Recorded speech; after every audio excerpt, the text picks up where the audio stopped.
এই প্রাইজে হচ্ছে যে সবচেয়ে বেটার ছিল যে ডুয়েল চ্যানেল এবিএস দেওয়া, আর হচ্ছে আপনার সামনে যে বাইকটা দেখতে পাচ্ছেন নতুন, এটা হোন্ডা। হ্যাঁ, হোন্ডা হচ্ছে আপনার একটা নতুন মডেল করছে, বাট ভালো।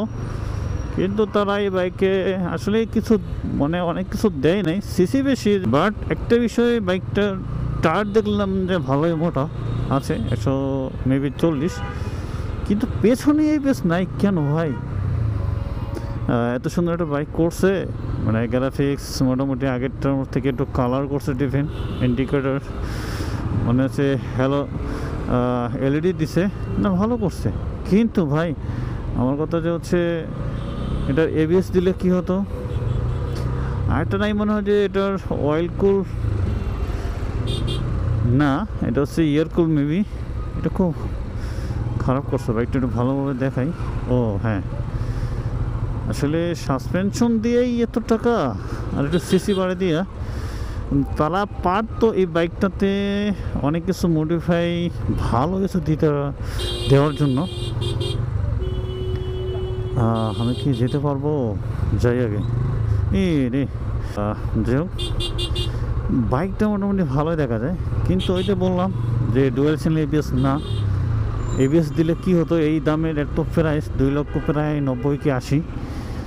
এই প্রাইজে হচ্ছে যে সবচেয়ে বেটার ছিল যে ডুয়েল চ্যানেল এবিএস দেওয়া, আর হচ্ছে আপনার একটু কাশি বাইরে হচ্ছে, বুঝলাম না, হয়তো কালকে একটু ঠান্ডা পানি খাওয়ার পরে একটু কাশি বাইরে হচ্ছে।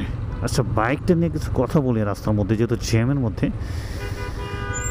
তো বাইকটার টায়ারটা অনেক ওয়েট, মানে বড় দেখা যাচ্ছে, মেবি 140 না 50, আই ডোন্ট নো। যাই হোক,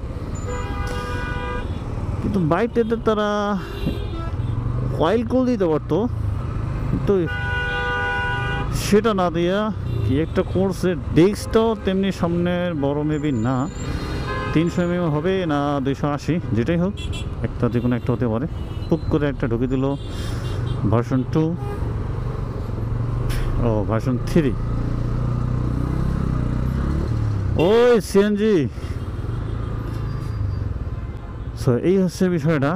আসলে তারা বাইকটা মানে দেখলাম যে অনেকে সেল করতেছে কেনার পর, কিছুদিন চালার পর।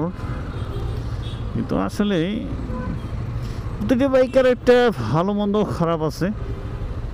হ্যাঁ, একবারে যে পারফেক্ট থাকবে তা না, ভালো খারাপ দুইটাই থাকে প্রতিটি বাইকেরই।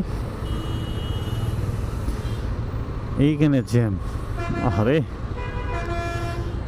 পেছনে দেখলাম যে জ্যামই না, এখানে জ্যাম। এই দাম আমরা টাকা তোলার জন্য ব্যস্ত।